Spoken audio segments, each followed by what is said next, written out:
Homeland by R.A. Salvatore. Read by Orion Polaris. Prelude.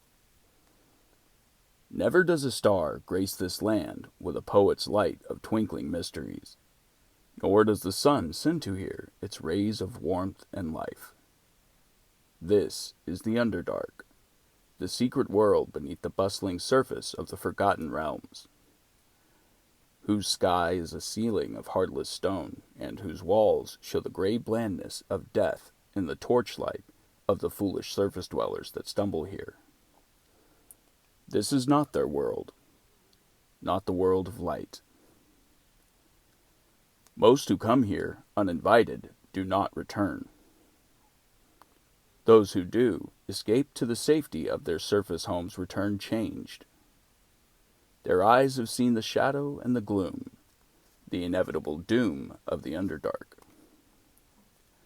Dark corridors meander throughout the dark realm in winding courses, connecting caverns great and small, with ceilings high and low. Mounds of stone, as pointed as the teeth of a sleeping dragon, leer down in silent threat, or rise up to block the way of intruders. There is a silence here, profound and foreboding, the crouched hush of a predator at work. Too often the only sound, the only reminder to the travelers in the Underdark that they have not lost their sense of hearing altogether, is a distant and echoing drip of water, beating like the heart of a beast, slipping through the silent stones to the deep Underdark pools of chilled water. What lies beneath the still onyx surface of these pools, one can only guess. What secrets await the brave? What horrors await the foolish? Only the imagination can reveal, until the stillness is disturbed. This is the Underdark. There are pockets of life here, cities as great as many of those on the surface. Around any of the countless bends and turns in the gray stone, a traveler might stumble suddenly into the perimeter of such a city, a stark contrast to the emptiness of the corridors. These places are not havens, though. Only the foolish traveler would assume so. They are the homes of the most evil races in all the realms. Most notably, the Duergar, the Krakoa, and the Drow. In one such cavern, 2 miles wide and 1,000 feet high, looms Menzoberranzan, a monument to the otherworldly and ultimately deadly grace that marks the race of the Drow Elves. Menzoberranzan is not a large city by Drow Elf standards.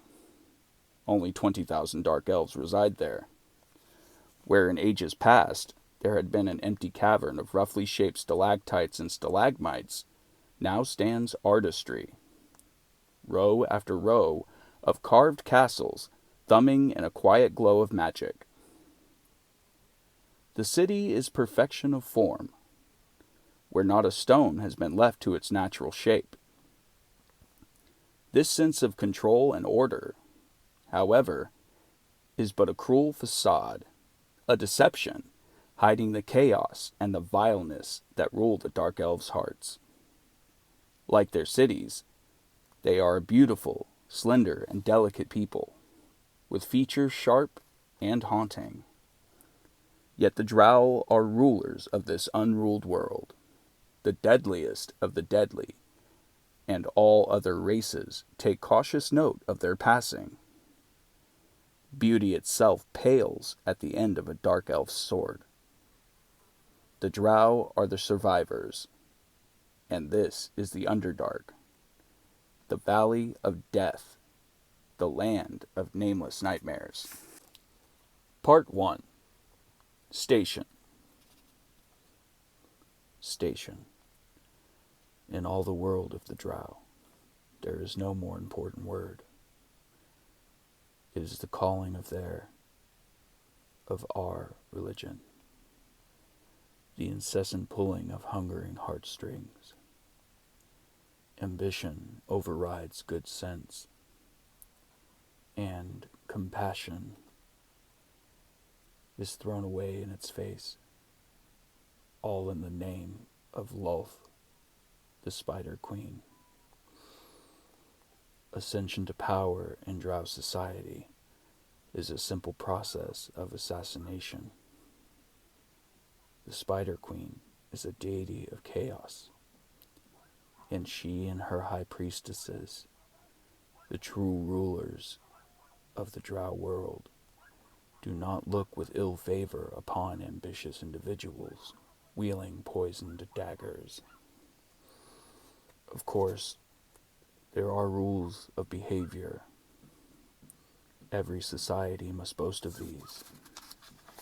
To openly commit murder or wage war invites the pretense of justice, and penalties exacted in the name of Drow justice are merciless. To stick a dagger in the back of a rival during the chaos of a larger battle, or in the quiet shadows of an alley, however, is quite acceptable, even applauded. Investigation is not the forte of Drow justice. No one cares enough to bother. Station is the way of Lolth, the ambition she bestows to further the chaos, to keep her Drow children along their appointed course of self-imprisonment. Children. Pawns, more likely. Dancing dolls for the Spider Queen. Puppets on the imperceptible but impervious strands of her web. All climb the Spider Queen's ladders. All hunt for her pleasure. And all fall to the hunters of her pleasure. Station is the paradox of the world of my people. The limitation of our power within the hunger for power. It is gained through treachery and invites treachery against those who gain it. The most powerful in Menzoberranzan spend their days watching over the shoulders, defending against the daggers that would find their backs. Their deaths usually come from the front. Dritz Duerden. Menzoberranzan. To a surface dweller, he might have passed undetected only a foot away. The padded footfalls of his lizard mount were too light to be heard, and the pliable and perfectly crafted mesh armor that both rider and mount wore bent and creased with their movements as well as if the suits had grown over their skin. Denon's lizard trotted along in an easy but swift gait, floating over the broken floor, up the walls, and even across the tunnel's long ceiling. Subterranean lizards, with their sticky and soft three-toed feet, were preferred mounts for just this ability to scale the stone as easily as a spider. Crossing hard ground left no damning tracks in the lighted surface. But nearly all of the creatures of the Underdark possessed infravision, the ability to see in the infrared spectrum. Footfalls left heat residue that could easily be tracked if they followed a predictable course along the corridor's floor. Denon clamped tight to his saddle as the lizard plodded along a stretch of the ceiling, then sprang out in twisting descent to a point further along the wall. Denon did not want to be tracked. He had no light to guide him, but he needed none. He was a dark elf, a drow, an ebon-skinned cousin of those sylvan folk who danced under the stars in the world's surface. To Denon's superior eyes, which translated subtle variations of heat into vivid and colorful images, the Underdark was far from a lightless place. Colors all across the spectrum swirled before him, in the stone of the walls and the floor, heated by some distant fissure or hot stream.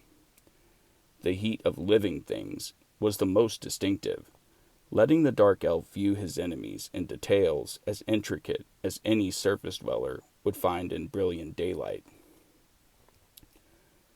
Normally, Denon would not have left the city alone. The world of the Underdark was too dangerous for solo treks, even for a drow elf. This day was different, though. Denon had to be certain that no unfriendly drow eyes marked his passage. A soft blue magical glow beyond a sculpted archway told the drow that he had neared the city's entrance, and he slowed the lizard's pace accordingly. Few used this narrow tunnel, which opened into Tierbrek, the northern section of Menzoberranzan, devoted to the academy, and none but the mistresses and masters, the instructors of the academy, could pass through here without attracting suspicion. Denon was always nervous when he came to this point. Of the 100 tunnels that opened off the main cavern of Menzoberranzan, this one was the best guarded. Beyond the archway, twin statues of gigantic spiders sat in quiet defense. If an enemy crossed, though, the spiders would animate and attack, and alarms would be sounded throughout the academy. Denon dismounted, leaving his lizard clinging comfortably to a wall at his chest level. He reached under the collar of his pawafwi, his magical shielding cloak, and took out his neck purse. From this, Denon produced the insignia of House Duerden, a spider wielding various weapons in each of its 8 legs, emblazed with the letters DN for Daemon in Sejmaron, the ancient and formal name of House Duerden. "You will await my return," Denon whispered to the lizard as he waved the insignia before it. As with all drow houses, the insignia of House Duerden held several magical dwarmers, one of which gave the family absolute control over the house pets. The lizard would obey unfailingly, holding its position as though it were rooted to the stone, even if a scurry rat, its favorite morsel, napped a few feet from its maw. Denon took a deep breath and gingerly stepped to the archway. He could see the spiders leering down at him from their 15-foot height. He was a drow of the city, not an enemy, and could pass through any other tunnel unconcerned. But the academy was an unpredictable place. Denon had heard that the spiders often refused entry, viciously, even to uninvited drow. He could not be delayed by fears and possibilities. Denon reminded himself. His business was of the utmost importance to his family's battle plans. Looking straight ahead, away from the towering spiders, he strode between them and onto the floor of Tierbrek. He moved to the side and paused, first to be certain that no one lurked nearby, and to admire the sweeping view of Menzoberranzan. No one, drow or otherwise, had ever looked out from this spot without a sense of wonder at the drow city. Tierbrek was the highest point on the floor of the 2-mile cavern, affording a panoramic view to the rest of Menzoberranzan. The cubby of the academy was narrow, holding only 3 structures that comprised the drow school, Arak Tenelith, the spider-shaped school of Lulth, Sorceer, the gracefully curving, many-spider-towered of wizardry, and Melee Magathir, the somewhat plain pyramidal structure where male fighters learned their trade. Beyond Tierbrek, through the ornate stalagmite columns that marked the entrance to the academy, the cavern dropped away quickly and spread wide, going far beyond Denon's line of vision to either side and further back than his keen eyes could possibly see. The colors of Menzoberranzan were threefold to the sensitive eyes of the drow. Heat patterns from various fissures and hot springs swirled about the entire cavern. Purple and red, bright yellow and subtle blue crossed and merged, climbed the walls and stalagmite mounds, or ran off singularly in cutting lines against the backdrop of dim gray stone. More confined than these generalized and natural gradations of color in the infrared spectrum were the regions of intense magic, like the spiders Denon had walked between, virtually glowing with energy. Finally, there were the actual lights of the city, fairy fire, and heightened sculptures of the houses. The Drow were proud of the beauty of their designs, and especially ornate columns or perfectly crafted gargoyles were almost always limned in permanent magical lights. Even from this distance, Denon could make out House Bainra, first house of Menzoberranzan. It encompassed 20 stalagmite pillars and half again that number of gigantic stalactites. House Bainra had existed for 5,000 years, since the founding of Menzoberranzan, and in that time, the work to perfect the house's art had never ceased. Practically every inch of the immense structure glowed in fairy fire, blue at the outlying towers and brilliant purple at the huge central dome. The sharp light of candles, foreign to the Underdark, glared through some of the windows of the distant houses. Only clerics or wizards would light the fires. Denon knew, as necessary plans in their world of scrolls and parchments. This was Menzoberranzan, the city of the Drow. 20,000 dark elves lived there, 20,000 soldiers in the army of evil. A wicked smile spread across Denon's thin lips when he thought of some of those soldiers who would fall this night. Denon studied Norbondel, the huge central pillar that served as the time clock of Menzoberranzan. Norbondel was the only way the Drow had to mark the passage of time in a world that otherwise knew no days and no seasons. At the end of each day, the city's appointed archmage cast his magical fires into the base of the stone. There the spell lingered throughout the cycle, a full day on the surface, and gradually spread its warmth up the structure of Norbondel until the whole of it glowed red in the infrared spectrum. The pillar was fully dark now, cooled since the Dormer's fairies and fires had expired. The wizard was even now at the base, Denon reasoned, ready to begin the cycle anew. It was midnight, the appointed hour. Denon moved away from the spiders at the tunnel exit and crept along the side of Tierbrek, seeking the shadows of heat patterns in the wall, which would effectively hide the distinct outline of his own body temperature. He came at last to Sorceer, the school of wizardry, and slipped into the narrow alley between the tower's curving base and Tierbrek's outer wall. "Student or master?" came the expected whisper. "Only a master may walk out of the house in Tierbrek in the Black Death of Narbondel," Denon responded.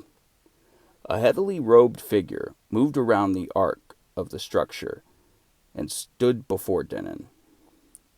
The stranger remained in the customary posture of a master of the Drow Academy, his arms out before him and bent at the elbows, his hands tight together, one on top of the other in front of his chest. That pose was the only thing about this one that seemed normal to Denon. Greetings, faceless one. He signaled in the silent hand code of the drow language, a language as detailed as the spoken word. The quiver of Dinan's hands belied his calm face, though for the sight of the wizard put him as far on the edge of his nerves as he had ever been. "Second boy Duerden," the wizard replied in gestured code. "Have you my payment?" "You will be compensated," Denon signaled pointedly, regaining his composure in the first swelling bubbles of his temper. "Do you dare to doubt the promise of Malice Duerden, matron mother of Damon and Shesbernon, 10th house of Minzo Berenson?" The faceless one slumped back, knowing he had erred. "My apologies, second boy of House Duerden," he answered, dropping to one knee in a gesture of surrender. Since he had entered this conspiracy, the wizard had feared that his impatience might cost him his life.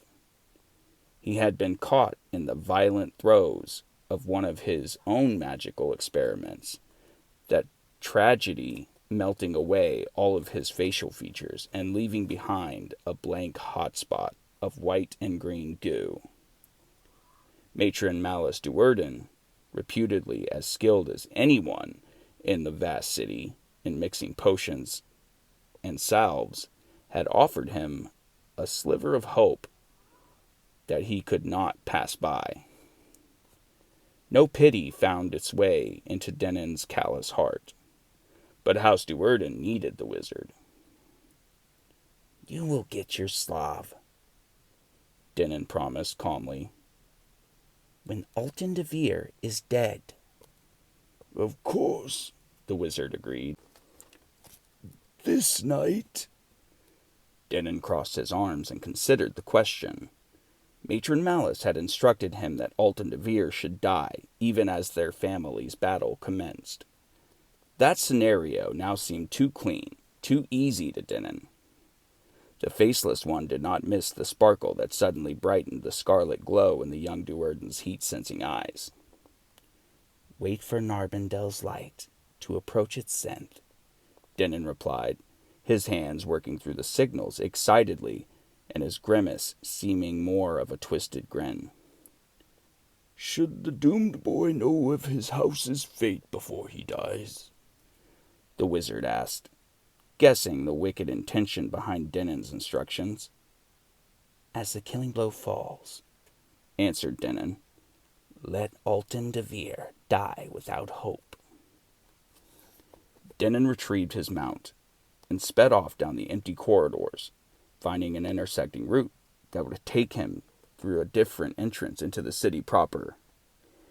He came in along the eastern end of the great cavern, Minzo Berenson's produce section, where no drow families would see that he had been outside the city limits, and where only few unremarkable stalagmite pillars rose up from the flat stone. Denon spurred his mount along the banks of Donnergredden, the city's small pond, with its moss-covered island, and that housed fair-sized herd of cattle-like creatures, called Rothe. 100 goblins and orcs looked up from the herding and fishing duties that marked the drow soldiers' swift passage. Knowing their restrictions as slaves, they took care not to look Denon in the eye. Denon would have paid them no heed anyway. He was too consumed by the urgency of the moment. He kicked his lizard to even greater speeds when he again was on the flat and curving avenues between the glowing drow castles. He moved toward the south-central region of the city, toward the grove of giant mushrooms that marked the section of the finest houses in Minzo Berenson. As he came around one blind turn, he nearly ran over a group of 4 wielding bugbears. The giant hairy goblin things paused a moment to consider the drow, then moved slowly but purposefully out of his way. The bugbears recognized him as a member of House Duerden. Denon knew. He was a noble, a son of a high priestess, and his surname Duerden was the name of his house. Of the 20,000 dark elves in Menzoberranzan, only 1,000 were nobles. Actually, the children of 67 recognized families of the city. The rest were common soldiers. Bugbearers were not stupid creatures. They knew a noble from a commoner, and though drow elves did not carry their family insignia in plain view, the pointed and tailed cut of Denon's stark white hair, the distinctive pattern of purple and red lines in his black pawafwi, told them well enough who he was. The mission's urgency pressed upon Denon, but he could not ignore the bugbear's slight. How fast would they have scampered away if they had been a member of House Bainra, or one of the other 7 ruling houses, he wondered. You will learn respect of House Duerden soon enough, the dark elf whispered under his breath, as he turned and charged his lizard at the group. The bugbears broke into a run, turning down an alley strewn with the stones and debris. Denon found his satisfaction by calling on the innate powers of his race. He summoned a globe of darkness, impervious to both infravision and normal sight, in the fleeting creature's path. He supposed that it was unwise to call such attention to himself, but a moment later, when he had heard crashing and sputtered curses as the bugbears stumbled blindly over the stones, he felt it was worth the risk. His anger sated, he moved off again, picking a more careful route through the heat shadows. As a member of the 10th house of the city, Denon could go as he pleased within the great cavern without question, but Matron Malice had made it clear that no one connected to House Duerden was to be caught anywhere near the Mushroom Grove. Matron Malice, Denon's mother, was not to be crossed, but it was only a rule after all. In Menzoberranzan, one rule took precedence over all of the petty others.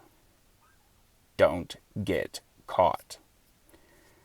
At the Mushroom Grove's southern end, the impetuous drow found what he was looking for. A cluster of 5 huge floor-to-ceiling pillars that were hollowed into a network of chambers and connected with metal and stone parapets and bridges. Red glowing gargoyles, the standard of the house, glared down from 100 perches like silent sentries. This was House de Vere, 4th house of Menzoberranzan. A stockade of tall mushrooms ringed the place, every 5th one a shrieker, a sentient fungus named and favored as guardians for the shrill cries of alarm it emitted whenever a living being passed it by. Denon kept a cautious distance, not wanting to set off one of the shriekers, and knowing that other, more deadly wards protected the fortress. Matron Malice would see to those. An expectant hush permeated the air of this city section. It was general knowledge throughout Menzoberranzan that Matron Jennifer of House de Vere had fallen out of favor with Lolth, the Spider Queen deity to all drow, the true source of every house's strength. Such circumstances were never openly discussed among the drow, but everyone knew fully expected that some family lower in the city hierarchy soon would strike out against the crippled House de Vere. Matron Jennifer and her family had been the last to learn of the Spider Queen's displeasure. Ever was that Lolth's devious way. And Denon could tell just by scanning the outside of House de Vere that the doomed family had not found sufficient time to erect proper defenses. De Vere sported nearly 400 soldiers, many female, but those that Denon could now see at their posts along the parapets seemed nervous and unsure. Denon's smile spread even wider when he thought of his own house, which grew in power daily under the cunning guidance of Matron Malice. With all three of his sisters rapidly approaching the status of High Priestess, his brother an accomplished wizard, and his uncle Zachnafane, the finest weapon master in all of Menzoberranzan, busily training the 300 soldiers, House Duerden was a complete force. And Matron Malice, unlike Jennifer, was in the Spider Queen's full favor. Dermon and a Shesbernan, Denon muttered under his breath, using the formal and ancestral reference to House Duerden. 9th house of Menzoberranzan. He liked the sound of it. Halfway across the city, beyond the silver-glowing balcony and the arched doorway, 20 feet up the cavern's west wall, sat the principals of House Duerden, gathered to outline the final plans of the night's work. On the raised dais at the back of the small audience chamber sat vulnerable Matron Malice, her belly swollen in the final hours of pregnancy. Flanking her in their places of honor were her 3 daughters, Maya, Virna, and the eldest, Briza, a newly ordained high priestess of Lolth. Maya and Virna appeared as younger versions of their mother, slender and deceptively small, though possessing great strength. Briza, though, hardly carried the family resemblance. She was big, huge by drow standards, and rounded in the shoulders and the hips. Those who knew Briza well figured that her size was merely a circumstance of her temperament. A smaller body could not have contained the anger and brutal streak of House Duerden's newest high priestess. Denon should return soon, remarked Risen, the present patron of the family, to let us know if the time is right for the assault. We go before Nobendale finds its morning glow, Briza snapped at him in her thick but razor-sharp voice. She turned a crooked smile to her mother, seeking approval for putting the male in his place. The child comes this night, Matron Malice explained to her anxious husband. We go, no matter what news Denon bears. It will be a boy child, groaned Briza, making no effort to hide her disappointment. 3rd living son of House Duerden. To be sacrificed to Lolth, put in Zachnafane, a former patron of the house, who now held the important position of weapons master. The skilled drow fighter seemed quite pleased at the thought of sacrifice, as did Nalfane, the family's eldest son, who stood at Zac's side. Nalfane was the elder boy, and he needed no more competition beyond Denon within the ranks of House Duerden. In accordance with custom, Briza glowed, and the red of her eyes brightened, to aid in our victory. Risen shifted uncomfortably. Matron Malice, he dared to speak. You well know the difficulties of birthing. Might the pain distract you? You dare to question the matron mother? Briza started sharply, reaching for the snake-headed whip so comfortably strapped and writhing on her belt. Matron Malice stopped her with an outstretched hand. Attend to the fighting, the matron said to Risen. Let the females of the house see to the important matters of this battle. Risen shifted again and dropped his gaze. Denon came to the magically wrought fence that connected the keep within the city's west wall with the 2 small stalagmite towers of House Duerden, and which formed the courtyard to the compound. The fence was adamantine, the hardest metal in all the world, and adorning it were 100 weapon-shielding spider carvings, each ensourced with deadly glyphs and wards. The mighty gate of House Duerden was the envy of many a drow house, but so soon after viewing the spectacular houses in the mushroom grove, Denon could only find disappointment when looking upon his own abode. The compound was plain and somewhat bare, as was the section of wall, with the notable exception of the mithril and adamantine balcony running along the second level. By the arched doorway reserved for the nobility of the family. Each baluster of the balcony sported 1,000 carvings, of which blended into a single piece of art. House Duerden, unlike the great majority of the houses in Menzoberranzan, did not free within groves of stalactites and stalagmites. The bulk of the structure was within a cave, and while this setup was indisputably defensible, Denon found himself wishing that his family could show a bit more grandeur. An excited soldier rushed to open the gate for the returning second boy. Denon swept past him without so much as a word of greeting and moved across the courtyard, conscious of the 100 or more curious glances that fell upon him. The soldiers and slaves knew that Denon's mission this night had something to do with the anticipated battle. No stairway led to the silvery balcony of House Duerden's second level. This, too, was precautionary measure, designed to segregate the leaders of the house from the rabble and the slaves. Drow nobles needed no stairs. Another manifestation of their innate magical abilities allowed them the power of levitation. With hardly a conscious thought to the act, Denon drifted easily through the air and dropped onto the balcony.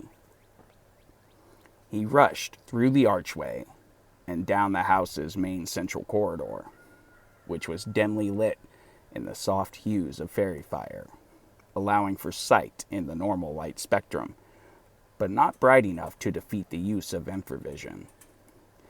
The ornate brass door at the corridor's end marked the second boy's destination, and he paused before it to allow his eyes to shift back to the infrared spectrum. Unlike the corridor, the room beyond the door had no light source. It was the audience hall of the high priestesses, the anteroom to House Duerden's grand chapel.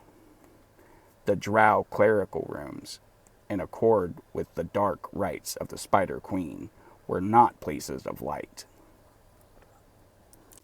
When he felt he was prepared, Denon pushed straight through the door, shoving past the 2 shocked female guards without hesitation, and moving boldly to stand before his mother. All 3 of the family daughters narrowed their eyes at their bash and pretentious brother. To enter without permission, he knew they were thinking.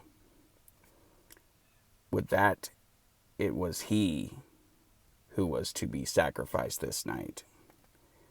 As much as he enjoyed testing the limitations of his inferior station as a male, Denon could not ignore the threatening dances of Vierna, Maya, and Briza. Being female, they were bigger and stronger than Denon, and had trained all of their lives in the use of the wicked drow clerical powers and weapons. Denon watched as enchanted extensions of the clerics, the dreaded snake-headed whips on his sister's belts, began writhing in anticipation for the punishment they would exact. The handles were adamantine and ordinary enough, but the whips, links, and multiple heads were living serpents. Briza's whip, in particular, was a 6-headed device, danced and squirmed, tying itself into knots and around the belt that held it. Briza was always the quickest to punish. Matron Malice, however, seemed pleased by Denon's swagger. The second boy knew his place well enough, by her measure, and followed her commandments fearlessly and without question. Denon took comfort in the calmness of his mother's face, quite the opposite of the shining white-hot face of his three sisters. "All is ready," he said to her. "House de Vere huddles within its fence, except for Alton, of course, foolishly attending his studies in Sorcerre. You have met with the Faceless One?" Matron Malice asked. "The academy was quiet this night," Denon replied. "Our meeting went off perfectly. He agreed to our contract. Alton de Vere will be dealt with accordingly." Denon chuckled. He then remembered the slight alteration he had made in Matron Malice's plans, delaying Alton's execution for the sake of his own lust for added cruelty.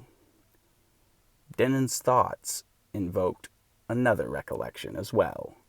High priestesses of Lolth had an unnerving talent for reading thoughts. "Alton will die this night." Denon quickly completed the answer, assuring the others before they could probe him for more definite details. "Excellent," Briza growled. Denon breathed in a little easier. "To the meld," Matron Malice ordered. The 4 drow males moved to kneel before the matron and her daughters. Risen to Malice, Zacnafane to Briza, Nalfane to Maya, and Denon to Vierna. The clerics chanted in unison, placing one hand delicately upon the forehead of their respected soldier, tuning in to his passions. "You know your places," Matron Malice said when the ceremony was completed. She grimaced, though. The pain of another contraction began to happen. "Let our work begin." Less than an hour later, Zacnafane and Briza stood together on the balcony outside the upper entrance to House Duerden. Below them, on the cavern floor, the 2nd and 3rd Brigades of the family army, Rizens and Nalfanes, bustled about, fitting on heated leather straps and metal patches, camouflage against the distinctive elven form to heat-sensing drow eyes. Denon's group, the initial strike force that would include 100 goblin slaves, had long since departed. "We will know and be known after this night," Briza said. "None would have suspected that the 10th house would dare to move against one as powerful as de Vere. When the whispers ripple out after this night's bloody work, even Bainra would take note of Daermanon and Shesbernon." She leaned out over the balcony to watch as the 2 brigades formed into lines and started out, silently along separate paths that would bring them through the winding city to the mushroom grove and 5-pillared structure of House de Vere. Zacnafane eyed the back of Matron Malice's eldest daughter, wanting nothing more than to put a dagger in her spine. As always, though, good judgment kept Zac's practiced hand in its place. "Have you theatricals?" Briza inquired, showing Zac considerable more respect than she had when Matron Malice sat protectively at her side. Zac was only a male, a commoner allowed to don the family name as his own, because he sometimes served Matron Malice in a husbandly manner, and had once been the patron of the house. Still, Briza feared to anger him. Zac was the weapons master of House Duerden, a tall and muscular male, stronger than most females, and those that had witnessed him fighting considered him among the finest warriors of either sex in all of Menzoberranzan. besides Briza and her mother, both high priestesses of the Spider Queen. Zaknafane, with his unrivaled swordsmanship, was House Duerden's trump. Zack held up the black hood and opened the small pouch on his belt, revealing several tiny ceramic spheres. Briza smiled evilly and rubbed her slender hands together. Matron Jennifer will not be pleased, she whispered. Zack returned the smile and turned to view the departing soldiers. Nothing gave the weapon master more pleasure than killing drow elves, particularly clerics of Lolth. Prepare yourself, Briza said after a few minutes. Zack shook his thick hair back from his face and stood rigid, eyes tightly closed. Briza drew her wand slowly, beginning the chant that would activate the device. She tapped Zack on the shoulder, then the other, then held the wand motionless over his head. Zack felt the frosty sprinkles falling down on him, permeating his clothes and his armor, even his flesh, until he and all his possessions had cooled to a uniform temperature and hue. Zack hated the magical chill. It felt as he imagined death would feel. But he knew that under the influence of the wand's sprinkles, he was, to the heat-sensing eyes of the creatures of the Underdark, as gray as common stone, unremarkable and undetectable. Zack opened his eyes and shuddered, flexing his fingers to be sure they could still perform the fine edge of his craft. He looked back to Briza, already in the midst of the second spell, the summoning. This one would take a while, so Zack leaned back against the wall and considered again the pleasant thought, though dangerous, task before him. How thoughtful of Matron Malice to leave all of House de Vere's clerics to him. It is done, Briza announced after a few minutes. She led Zack's gaze upward into the darkness beneath the unseen ceiling of the immersed cavern. Zack spotted Briza's handiwork first, an approaching current of air, yellow-tinted and warmer than the normal air of the cavern. A living current of air. The creature, a conjunction from an elemental plane, swirled, just to hover beyond the lip of the balcony, obediently awaiting its summoner's commands. Zack didn't hesitate. He leaped out onto the thing's midst, letting it hold him suspended above the floor. Briza offered him a final salute and motioned her servant away. Good fighting, she called to Zack, though he was already invisible in the air above her. Zack chuckled at the irony of her words as the twisting city of Menzoberranzan rolled out below him. She wanted the clerics of House de Vere dead as surely as Zack did, but for very different reasons.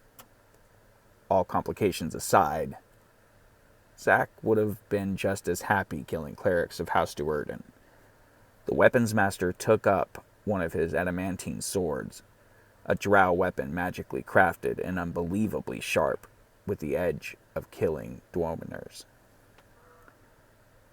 Good fighting indeed, he whispered, if only Briza knew how good.